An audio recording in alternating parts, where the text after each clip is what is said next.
Hey, hello, I'm JulieJo. Welcome to my channel. If you're new here, welcome. I am so glad that you're here. If you're not new here, welcome back. Today we're going to be looking at a new boss babe coach. Her name is the Christen Boss, and she has 119,000 followers on Instagram. She says she's raising the bar for network marketers. I say it like it is, sometimes with humor. Over 7,000 students grabbed $7 holiday guide to explode sales. She had a few posts that I thought were interesting. I wanted to go over a certain post and then a reel and a YouTube video. The YouTube video is short. This video might be short, but she came across my feed and I wanted to take a little dive into what she's given. You know what I mean? Don't forget to hit the subscribe button if you haven't already, and hit the like button if you enjoy the video. Let's get started. It's the night that we're gonna fall in love. I don't care about you and him. I don't care about what has been. I only care about your soft skin. Cause we're still sleeping in my head. I don't care about you and him. I don't care about what has been. I only care about your soft skin. Cause we're still sleeping in my head. Let's dive into this first post where she says it's a scam. I'm sure you can't guess why I want to look at it. This is what she says about it. Here's the thing. People will always have something negative to say. You won't prove them wrong and change their minds by being successful. I still hear negative comments, and guess what? I'm okay with it. That's why in this week's YouTube video, I'm talking about how to succeed in the industry and not give in to the haters and naysayers. So watch the video, buckle up, and enjoy the ride, my friend. Comment haters, and I'll DM you the video. So I commented haters and I got the video. That's what we're gonna watch today. Before we dive into that haters video, I really wanted to watch this reel with you and go over what she says about it. So let's watch. Hi. Stop telling yourself that you're not ready. Think about all the things you've already done that you weren't ready for. When I got married, I wasn't ready. I had no idea what that was all about, but I made vows, like lifelong vows to that person. Motherhood, definitely wasn't ready for that. And I birthed children out of down there. Wasn't prepared for that. Still did it anyways. And here you are, pausing about your dreams and your future, waiting to be ready when you've done much bigger and scarier things. So stop waiting to feel ready, because you never will feel ready. Just do it. Just start. And figure it out as you go, and you might be pleasantly surprised. First off, oh wow. Second, that's horrible advice. Just start. Figure it out as you go. Or maybe look into some statistics and some factual data on it before you start so that you don't make a terrible money decision, which is what you would be doing if you joined network marketing. I want to watch that one more time just to make us all cringe a little bit more. Don't forget to leave your commentary on this stuff below. Hi. Stop telling yourself that you're not ready.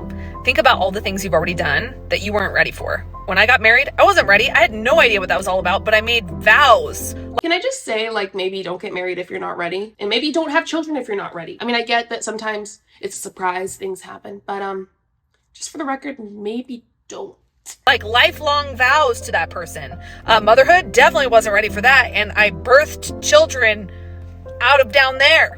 Wasn't prepared for that. Still did it anyways. And here you are, pausing about your dreams and your future, waiting to be ready when you've done much bigger and scarier things. So stop waiting to feel ready, because you never will feel ready.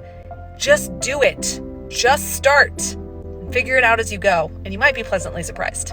First off, are we watching Rachel Hollis? Anyone get a vibe of like, I'm watching like a Rachel Hollis type of gal? What is this idea that you can succeed and fulfill all your dreams and whatever in MLM? She's like, quit holding back on your dreams. Why do you think MLM and making your dreams come true are tied to each other? They're not in any way, shape, or form, but they try to make you think it is. So here's what she said on that post. You'll be waiting forever if you are waiting to feel ready. I waited 6 months to start building my dream. I thought I would be ready and prepared. She's calling this her dream? Building your business? Is that what you're referring to as your dream? Or maybe building your dream as in building financial freedom in your network marketing company, which we know most people don't experience. She continues, what I realized is that I was actually looking for certainty. I wanted the assurance that it was all good to work out before I started. I mean, that makes sense to a certain extent, right? I mean, you can't be certain about the future, but you can at least look and see the opportunity of like, Is this a good opportunity? Is it possible to make a good amount of money? What is the possibility? What is the percentage? She continues, I wanted to feel safe. I didn't want to feel risk. I wanted to know that it was fail proof. I didn't want to make a fool of myself. Honestly, that all makes sense. Why, if you're already struggling with money and already struggling in your job that you currently have, do you want to start something that is risky? That doesn't make sense. If you want a legit side hustle where you're going to make money, it's important to be in a legit side hustle where you're actually going to profit. With MLM, that's just not the reality. And then I realized I'll never know unless I go. Let me read that again. And then I realized I'll never know unless I go.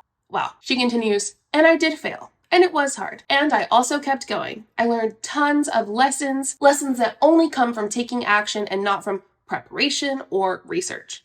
First off, let's not knock preparation and research like it's a bad thing. I feel like she's kind of like pushing the you don't need to research it. You don't need to prepare. You don't need to just do it. That's pretty much what she said, actually, just to go for it. Maybe look for the red flags.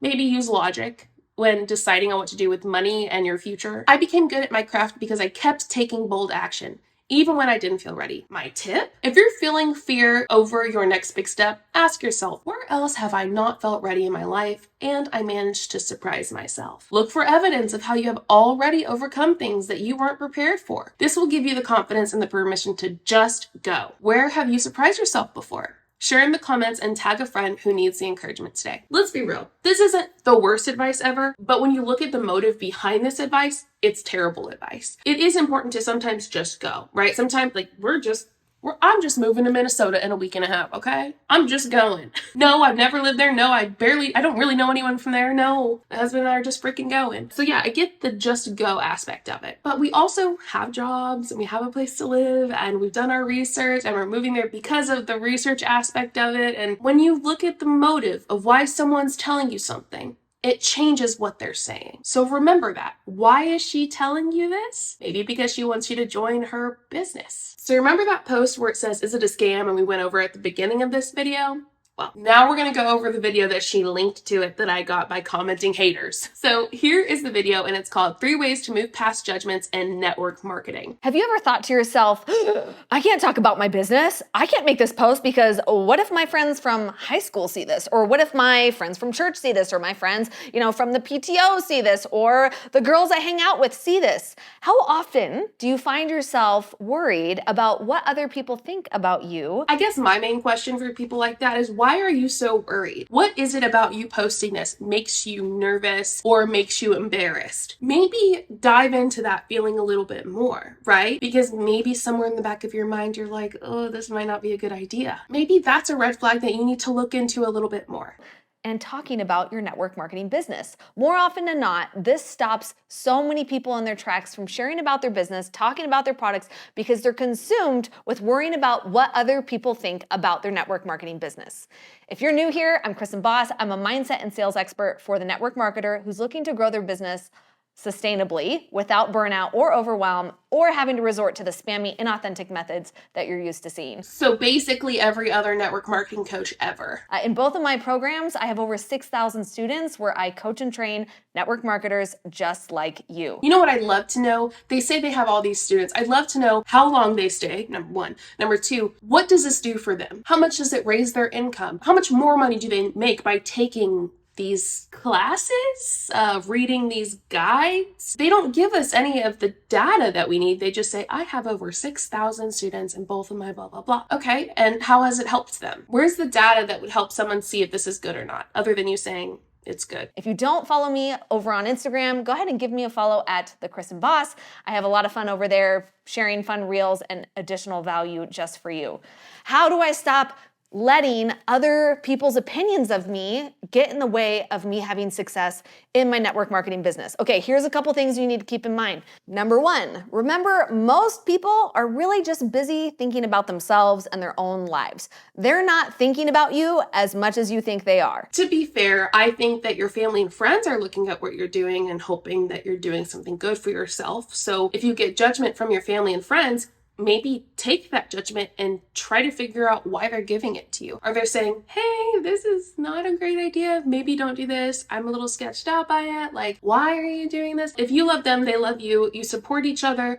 then know that they're probably doing that because they're worried. They see this as a bad idea, and maybe they've had an experience with MLM before. Maybe they've come across several videos educating them on multi-level marketing, and they're trying to nicely show you the red flags. Maybe take into consideration their opinion. They're not over there thinking, oh, what's Christen doing? What's she up to? No, they're busy thinking about what I'm doing, getting their kids to practices, navigating their own busy lives. So really, you can just let go of thinking that they're spending all their mental energy thinking about you and judging you about what you're doing. And if they are judging you, why are you letting their opinion of what you're doing and how you're caring for your family, why are you letting that stop you?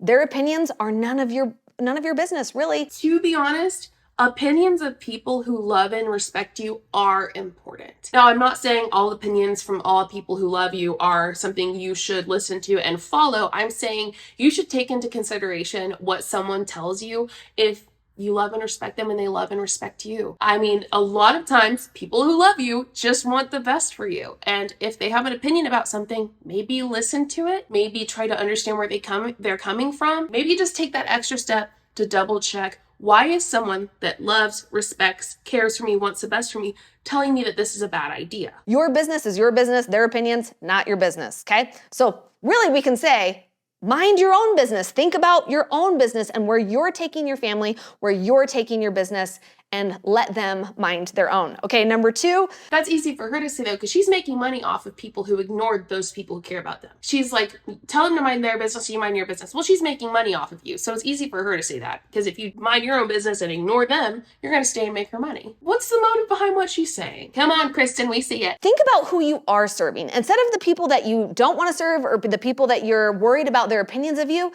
take your thoughts off of them and instead focus on who you are meant to serve, who you are out there to help. Because when you are directing your thoughts towards the people you want to help and the impact you want to make, it feels so much more fulfilling. And really, you're getting your mind off of yourself. Because when we're consumed with worrying about the opinions of others, really in that moment, all we're thinking about is ourselves.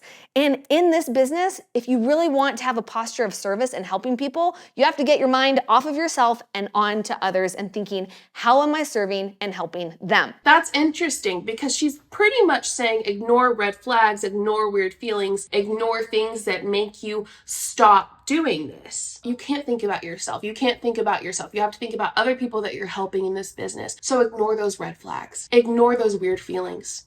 You are here serving others. Come on now. Please don't ignore those red flags. Number 3.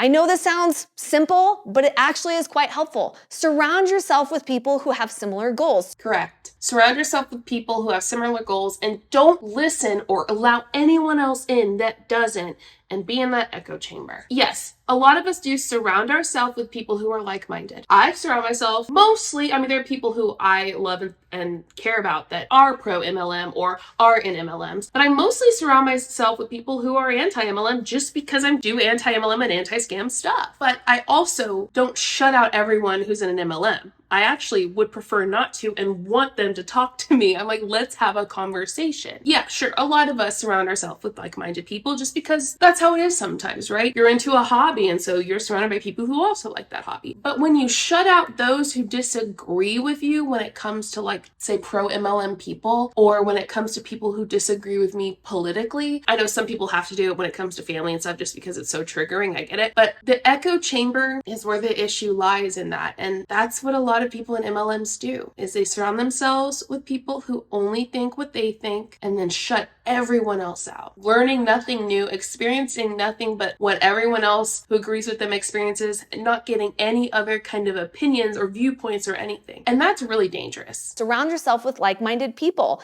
Don't expect people who live a conventional life to understand and support your non-conventional decisions. Building a business online is not exactly conventional. I think it's becoming more normal nowadays, but I think it's important to just remember you are forging your own path. So don't look for other people's permission, approval, blessing, support. You have got to learn to support yourself, cheer yourself along the whole way, and find a community of like-minded people who also share the vision and get what you're doing and clap for you and applaud for you. Sure. But let's remember that if you're pushing those people out who simply just think it's a bad idea or who have a different opinion on something, that's that's weird. You're ignoring red flags from people who love you and care about you. If you and your sister are best friends and y'all really don't disagree much, and she's like, hey, I don't think that MLM is a good idea, and the person above you says, push her out. She doesn't agree. She doesn't know. She's just ignorant. And honestly, you don't need that negativity in your life. Those are the kind of tactics that people like Christen Boss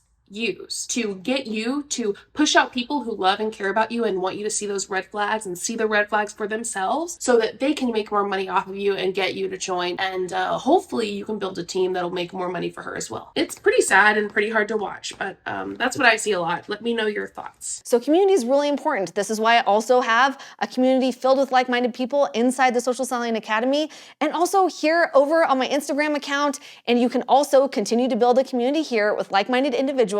So if you found this helpful, be sure to subscribe to the channel, share with a friend, and watch this next video on how to have thoughts for success. Well, maybe we'll have to watch her next video soon. This is interesting. I'm curious about her Social Selling Academy. Maybe we should look into that. Anyway, let me know what your thoughts are on the Christen Boss and her coaching, and what are your thoughts on coaching in general? I mean, I think a lot of us probably agree on the coaching aspect. A lot of coaching in general in this scam or weird atmosphere is coaches coaching coaches to coach coaches. But when it comes to people like Christen Boss and those who are or were in network marketing and are now coaching those in network marketing, it's because they maybe hit the cap on their network marketing company. They did what they could, they're at the top, or maybe it's kind of like struggling a little bit and they need to find another way to make income, but they've made it to the top so they could use that as leverage to say they know what they're doing. Oh, I've also got some tea to share, but I got to share that in a video that I've got to research and film. It's about Megan Dessart and Melissa Collins, and I cannot wait to share this with you. Anyway, thank you for being here. I hope you enjoyed the video. If you have stuff you want me to react to, watch, talk about, anything, just send me an email at IamJulieJo@gmail.com and we can chat more there. Don't forget to hit the subscribe button and hit the like button or the dislike button if you want. Thanks for being here. I hope you have a wonderful day. I'll see you next time. Bye. Show you what I'm all about. Make up for what we lost. Tonight is the night that we're gonna fall in love. I don't care about you and him. I don't care about what has been. I only care about yours.